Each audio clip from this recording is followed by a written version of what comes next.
오늘 리뷰 순서는 그 시험 순서로, 시험 그 과목 순서로 좀 진행을 하도록 하겠습니다.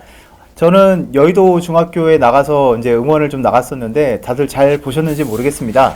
그래서 오늘 이제 먼저 제 1교시의 관세법, 우리 윤진필 관사님이 올해 40회 관세법 문제에 대한 리뷰를 간단하게 좀 진행을 해주실 거예요. 네. 자, 하시죠.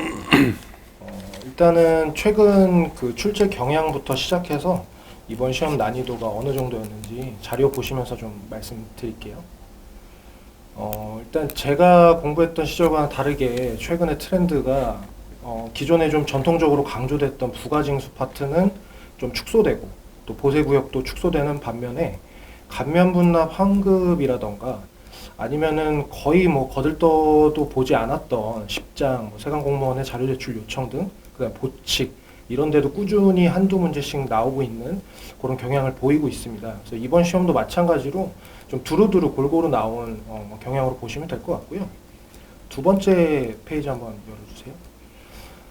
보통 이제 난이도가 어렵다, 쉽다를 평가할 때 뭐 당연히 이제 공부 안 하신 분들은 어려웠을 거고 또 준비가 잘 되신 분들은 쉬웠겠지만 뭐 소위 말하는 저희 같은 이제 업자들끼리 하는 말은 나름의 좀 근거가 있습니다. 그래서 난이도가 좀 상이라고 할 만한 부분은 일단은 시행규칙과 같은 지엽적인 부분에서 좀 출제가 많이 됐다라는 거. 두 번째는 유형 자체가 뭐 여러 가지 개념을 혼합해서 출제가 됐다던가 아니면 모두 고르시오 해서 하나라도 틀리면 전체가 오답 처리되는 뭐 그런 부분들. 그 다음에 이제 사례 형태로 법조문만 외워서 들어갔는데 어떤 사례 형식으로 변형돼서 문제가 출제되거나 직접 계산을 해야 되는 그런 문제들이 많이 나오면 일반적으로 좀 난이도가 높았다라고 평가를 하고 있어요. 근데 제가 봤을 때 이번 40회 관사 시험 같은 경우에는 주제별로 골고루 나오기도 했고 그 다음에 지역적인 부분에서 출제가 많이 되긴 했지만 뭐 수업 시간에 충분히 강조가 됐던 부분들이고 또 개정법령에서도 출제가 많이 됐기 때문에 그렇게 어렵지는 않았다고 봅니다. 그래서 나름 좀 평이한 난이도를 갖고 있다라고 그렇게 보시면 될 것 같고요. 네, 마지막 페이지 띄워주세요. 일단 전년도 시험이랑 좀 비교를 해보자면 일단 빨간색 숫자 같은 경우에는 평년 대비해서 조금 많이 출제된 비중이라고 보시고 파란색 그 숫자 같은 경우에는 평년 대비 좀 저조하게 출제된 비중이라고 이해하시면 되는데요.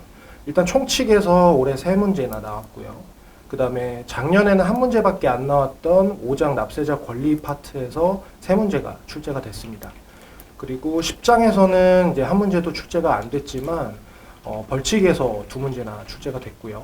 그 다음에 작년과 동일하게 FTA 특례법은 이제 6문제가 출제가 됐는데 그 중에 50% 3문제나 작년 기출과 거의 동일한 유형과 주제에서 출제가 됐기 때문에 뭐 전체적으로 봤을 때는 그렇게 어렵지는 않았습니다.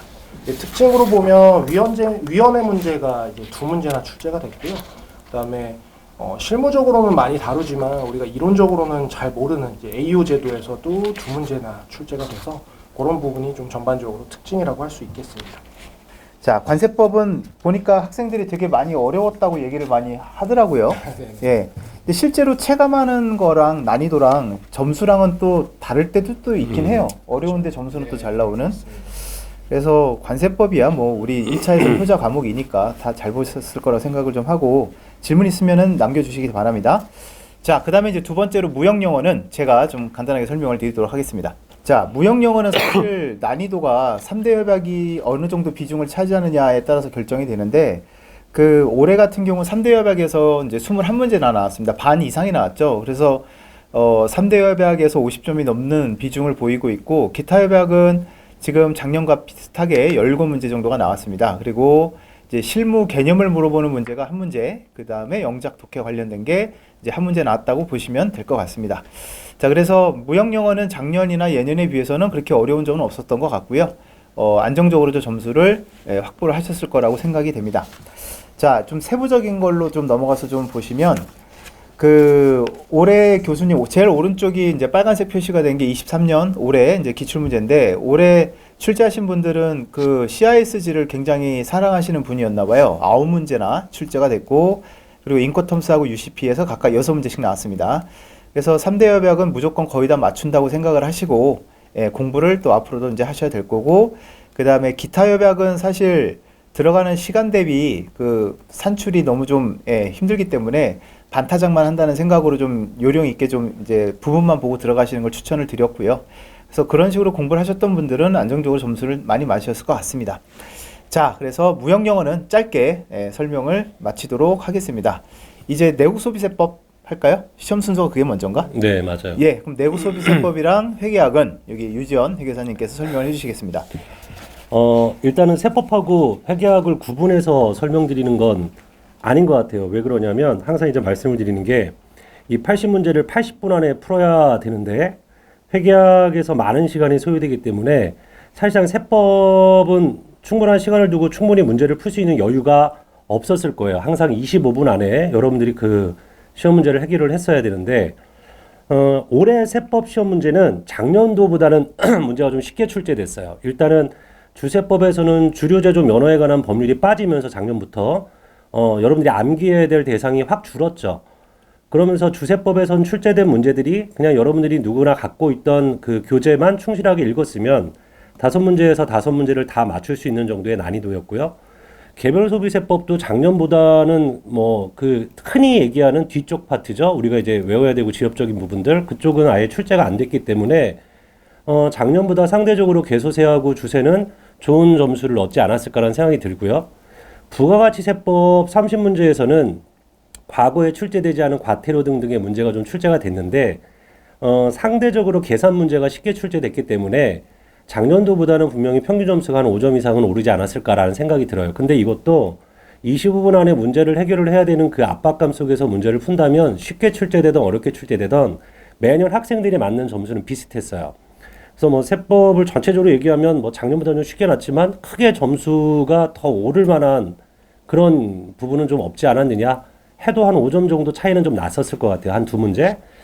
이게 올해 회계학이 문제인데 회계학을 이제 크게 3가지 파트로 나누면 재무회계 계산 문제가 있고 말 문제가 있고요. 그 다음에 원가관리 회계가 있는데 우리가 공부를 한 만큼 실제 비례적으로 점수를 얻는 파트가 원가회계예요.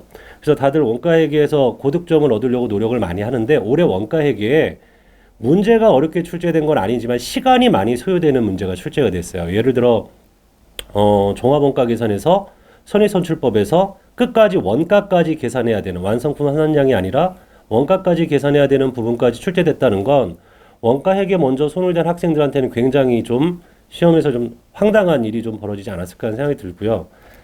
그 다음에 원가회계 다른 문제들 또한 시간이 많이 소요되는 끝까지 원가까지 계산해야 되는 문제들이 출제됐기 때문에 원가가 상대적으로 어렵다라는 말이 나왔을 것 같아요. 제 생각에는.